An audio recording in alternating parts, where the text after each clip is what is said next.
tulis ya dengan kertas, dan Al-Quran juga sudah bisa dicetak.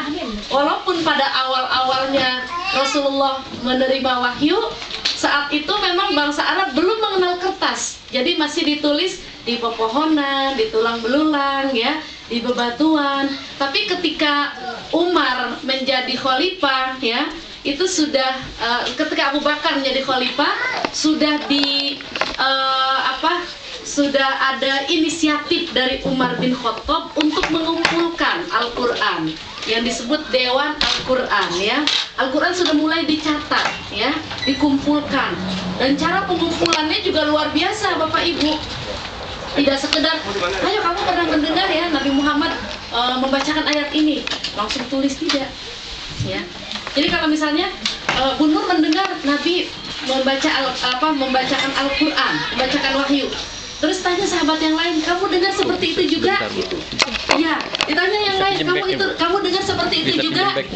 Nah, kalau sudah mutawatir, artinya yang mendengar itu banyak, baru sahabat-sahabat yang menyatakan diri, ya, membuat kesaksian, testimoni bahwa memang Nabi membacakan ayat itu, sampai ditanya kapan waktunya, ya. Terus saat Rasul berada di mana, tempatnya di mana.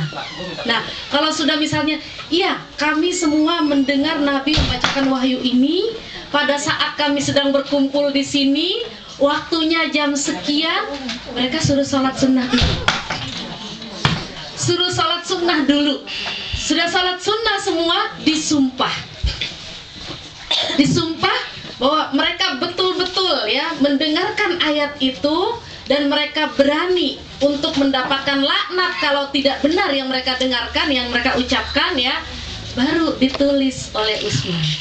Jadi pengumpulan Quran itu dalam waktu yang sangat lama. Nah, ini kita lihat Al-Quran itu subhanallah ya, betapa isinya tadi ya, ada informasi gaib, informasi sejarah, informasi ilmiah, informasi hukum yang semua harus kita yakini, kita imani, dan kita juga meyakini bahwa Nabi Muhammad adalah Rasul ya, yang betul-betul laminal ya di antara Rasul-Rasul yang lain ya. Bahkan Rasulullah Nabi Muhammad ini di antara Rasul yang mendapatkan ulul azmi ya, yang mendapatkan ujian yang sangat berat tapi sukses dalam menghadapi ujian yang berat itu ya. Jadi sekali lagi kita kembali pada Yasin wal Qur'anil Hakim innaka laminal mursalin ala siratul mustaqim ya. Semua yang diajarkan Rasulullah adalah jalan yang lurus. Betapa nikmatnya kita sebagai muslim ya. Kenapa hati kita harus bersih? Ya tidak. Seorang muslim boleh nggak hatinya itu hasad? Enggak. Ya, kita hafal ayatnya ya. Qul a'udzu birabbin nas, malikin nas, ilahin nas, min syarril waswasil khannas, allazi yuwaswisu fi sudurin nas, minal jinnati wan nas. Qul a'udzu birabbil falaq, min syarri ma falaq, wa min syarri ghasikin idza waqab, wa min syarri nafasati fil 'uqad, wa min syarri hasidin idza hasad. Ya. Jadi kita sebagai seorang muslim hatinya harus bersih. Boleh nggak hasad? Misalnya gini, ada di antara anak kita ada yang cerdas. Dia sih pinter, nyontek. Ibu ya, ibu-ibu suka komentarnya yang aneh-aneh. Karena nggak suka anak orang lain pinter, dia pinter, nilainya nyontek gitu ya. Padahal dia nggak tahu kalau anak kita memang belajar dan memang wajar untuk mendapatkan nilai yang bagus. Ya. Atau misalnya gini. Bapak ibu ini baru beli rumah gitu. Ya jelas aja dia beli rumah korupsi misalnya gitu ya. Di sini enggak gitu ya. Di Indonesia yang sesungguhnya, di negeri antah berantah gitu. Atau misalnya jelas aja dia beli rumah orang tuanya kaya raya, padahal orang tuanya belum ngasih warisan. Nah ini kan kalau dilihat banyak orang-orang yang tidak suka melihat orang lain sukses ya. Jadi orang Islam hatinya harus bersih ya. Penyakit hati yang paling ringan adalah gil. Apa itu gil? Nggak serak kepada orang lain. Jadi merasa lihat orang tuh semua tidak menggenapkan, ya. Jadi misalnya gini, ibu nih sedang ada party gitu ya, rujakan, rujakan. Terus ada ibu yang datang, dalam hati ini nggak diungkapkan ya. Kalau dia datang pasti deh ngabisin. Gitu Bu ya. Itu nggak diucapkan Bu, tidak diucapkan. Kalau dia nih datang bungkus yang banyak. Gitu. Ada nggak yang gitu Bu? Nggak diucapkan Bu, nggak diucapkan. Di sini mangga ya Bu ya. Jadi dan itu diungkap dalam Al-Quran Bu. Dalam Al-Quran surah berapa? Surah Al-Hujurat ayat 10 ya. Jadi dalam surat Al-Hujurat ayat 10 sebutkan wala taj'al fi qulubina ghillal lilladzina amanu. Jangan jadikan di hatimu perasaan gak senang kepada orang beriman. Jadi rasa nggak senang saja yang belum diungkap itu nggak boleh. Ya. Ah ibu ini sih tangga ini nih dalam hati aja nggak boleh. Dan itu pernah ada anekdot ya, saya baca dalam sejarah Islam. Aisyah Bu ya. Aisyah ini waktu masih kecil, dia sudah menikah dengan Rasulullah tapi belum dewasa, baru remaja ya, tapi sudah hidup bersama Rasul. Dia ingin menonton sandiwara. Ya, kalau bahasanya tonil ya, menonton sandiwara. Kemudian Rasulullah keberatan Aisyah mau nonton sandiwara. Yang pemainnya itu orang-orang Habasyah, orang-orang yang berkulit hitam, ya, ada yang tinggi besar, ada yang kerdil gitu. Rasulullah melarang. Awalnya Rasul melarang, tapi memang waktu itu belum turun ayat-ayat hukum. Tapi Aisyah memaksa, ya Rasulullah, ya, aku ingin menonton sandiwara itu. Terus akhirnya Rasulullah mengizinkan. Izinnya dengan syarat, jadi perizinan bersyarat. Syaratnya apa? Kamu boleh nonton sandiwara itu, tapi harus minum air putih yang tidak boleh ditelan dan tidak boleh dikeluarkan. Nah, gimana nih Bu? Ya.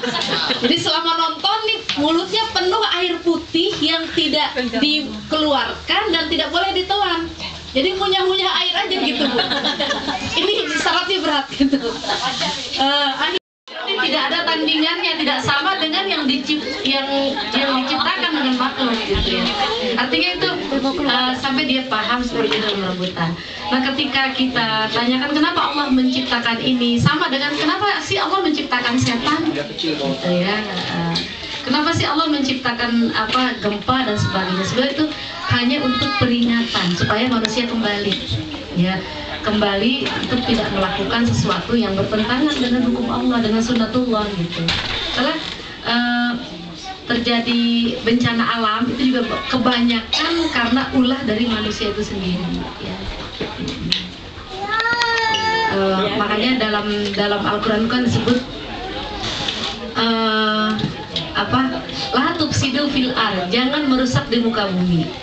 Ya, tapi kita disuruhnya menjadi muslih, menjadi pembangun. Ya. Jadi mau jadi pembangun atau mau jadi perusak? Ya sama dengan anak-anak kita juga sekarang kan, kalau kata Said Kutub dia 1000 pembangun, 1000 perusak, 1 pembangun. Nah anak-anak kita dengan televisi yang ada sekarang itu kan dibangun di sekolah, di rumah, di sekolah agama, tapi dirusak oleh sekian orang yang ingin merusak mental mereka. Jadi kalau kondisinya nanti sudah, makanya kenapa kita harus berbuat baik kepada orang sebanyak-banyaknya supaya terjadi 1000 pembangun dan hanya 1 perusak. Ya, kalau tetangga kita baik, keluarga kita baik, ya, masyarakat kita baik, mereka berarti menjadi 1000 pembangun dan hanya 1 perusak. Tapi kalau kita biarkan orang-orang tidak baik di sekitar kita, ini menjadi 1000 perusak buat keluarga kita. Jadi yang ideal itu 1 perusak saja dan ribuan pembangun. Jangan kebalikannya, 1 pembangun, ribuan perusak. Hancur dunia, ya. Ada lagi Bu? Pak? Ada sini. Ya, Pak.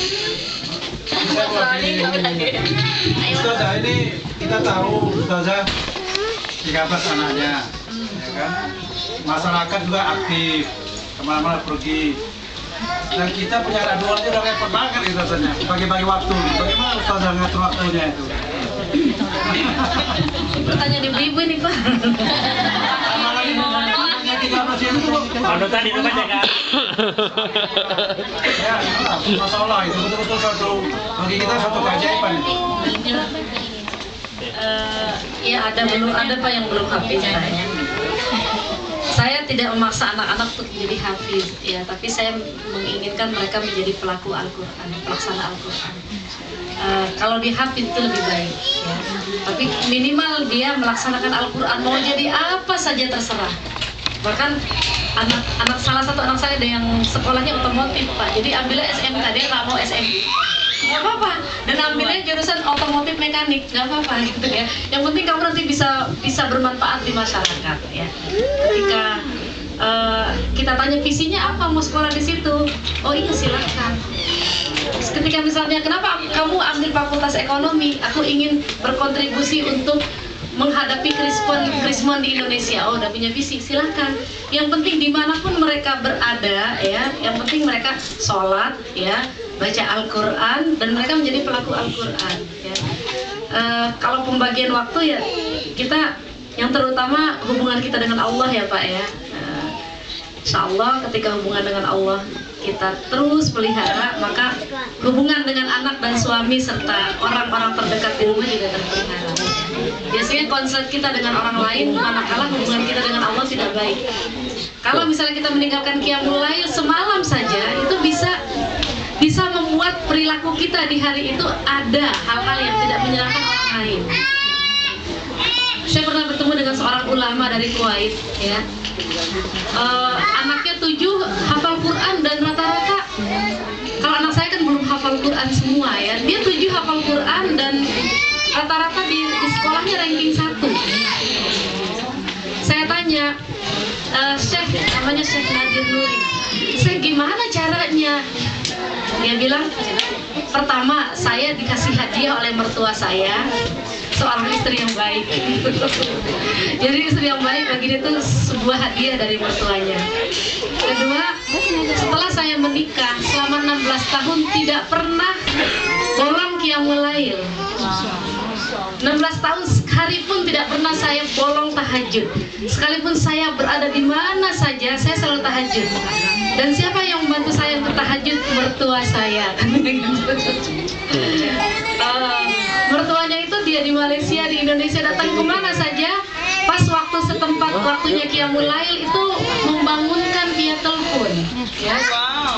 Nah ini Pak, gimana Pak Duta jadi mertua kita yang baik yang mau membangunkan qiyamul lail menantu. Jadi bukan hanya mau bangun makan atau apa, tapi bangunkan qiyamul lail ya. Jadi tahajud kol Pak, tahajud kol ini dihidupkan Insya Allah. Dan ini juga perlu ada kesepakatan. Bangunin orang. Iya, atau menantu dengan anak dengan orang tua. Kesepakatan. Jadi jangan sampai kita memberikan satu aturan di rumah tanpa ada kesepakatan lebih dahulu. Ya, saya sering rapat keluarga dengan anak-anak. Cuman karena anaknya banyak, kalau rapat keluarga jadi heboh gitu ya. Biasa pakai snack ya. Ada pimpinan rapat, terus kesepakatannya apa. Jadi kalau iya, kita ajarkan demokrasi dari rumah gitu. Biasanya suami saya yang pimpin rapat atau saya ya. Jadi kalau lagi anak-anak kumpul semua, kalau ada pembantu baru atau apa, itu kan kita harus rapat dulu. Apa yang harus mereka sikapi ya, sikap mereka terhadap pembantu itu seperti apa. Ya sampai akhirnya pembantu saya betah Bu ya, 11 tahun nikah, baru rata-rata nikah baru keluar gitu. Karena kita memang berupaya untuk memanusiakan mereka ya. Ya alhamdulillah kemarin misalnya pembantu saya yang terakhir, dia masuk pas saya hamil anak ke-13 gitu. Dia tanya, ibu anaknya berapa? 12 mau 13. Oh saya seminggu aja ya. Saya seminggu aja ya. Terus saya bilang, oh iya nggak apa-apa, kamu mau seminggu nggak apa-apa. Dia datang Kamis berikutnya saya tanya, saya nggak berani nanya, tapi temen orang yang di rumah yang tanya, kamu nih dari Kamis katanya mau seminggu, saya boleh sebulan nggak di sini? Terus udah sebulan saya yang berani, saya kasih gajinya. Kamu katanya mau sebulan di sini, saya boleh seterusnya nggak di sini? Alhamdulillah sampai 5 tahun sekarang masih bersama saya. Saya kursuskan menjahit, ya udah tingkat mahir ya. Jadi ya kita berbuat baik kepada Kuncinya dikasih dong, kuncinya. Kuncinya yang kasih sayang. Kuncinya satu, makanya dicium saya terus. suka cium pembantu saya. Sampai dia bilang, ibu aku aja nggak pernah cium aku, kan saya bilang gitu. Jadi kalau pulang kampung minta pulang, saya mau pulang 3 minggu ya, tahu-tahu 10 hari udah muncul dari belakang. Kenapa? Aku kangen. Ya alhamdulillah, intinya ajaran Islam itu kasih sayang ya. Kalau kita ada rezeki ke orang tuanya, ke semuanya ya. Jadi bagaimana orang-orang di sekitar kita itu merasa nyaman bersama kita ya Pak ya, Insya Allah. Ya banyak kekurangan saya ya. Kalaupun bisa ada kebaikan yang saya lakukan, itu karena ajaran Islam mengajarkan demikian. Aku lagi di Ustazah. Tadi kan Dian berkata, Bu Ustaz tadi berkata bahwa azab dan musibah ya. Sedangkan Indonesia ini sekarang sedang ditimpa berbagai macam masalah. Apakah itu suatu musibah atau suatu masalah? Karena azab. Karena kalau dibilang azab, begitu besar kan dosa-dosa Indonesia. Tapi kalau dibilang musibah, kok begitu banyaknya? Kategori apakah yang sedang umat Islam Indonesia umat Indonesia sekarang dijalankan atau itu dilihat dari orang-orangnya Bu ya. Kalau dia pelaku maksiat itu azab ya. Tapi kalau dia tidak bermaksiat tapi kena juga musibah banjir, tsunami, itu musibah. Jadi tergantung pada kesalihan seseorang ya. Karena kita kadang-kadang soleh secara pribadi gampang, tapi soleh secara komunal itu kan agak sulit ya. Kalau misalnya terjadi sesuatu yang ya umul bala alaihim ya, yang diratakan bala ya ajab itu pada semua, ini nanti kembali kepada masing-masing. Artinya kalau dia ulama ternyata dia baik, soleh, tapi kena juga ya musibah, itu musibah. Tapi kalau dia ahli maksiat jadi azab bagi dia. Jadi itu ya.